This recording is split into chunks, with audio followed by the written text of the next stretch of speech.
நீ அறை வீட்டுக்குள்ள வடிக்கிற கண்ணீர் யாருக்கும் தெரியாதுன்னு நான் நினைக்கிறேன்.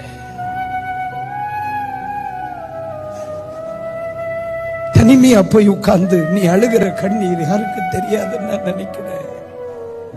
இன்னைக்கு காலையில விடிஞ்ச நேரத்திலிருந்து இது வரைக்கும் நீ எத்தனை பெருமூச்சு விட்டுருப்ப, எத்தனை சுவாசம் வெளியே வந்துச்சு உள்ள போச்சுங்கிறத கணக்கு அங்கு கேள், அவர் சொல்லுவார்.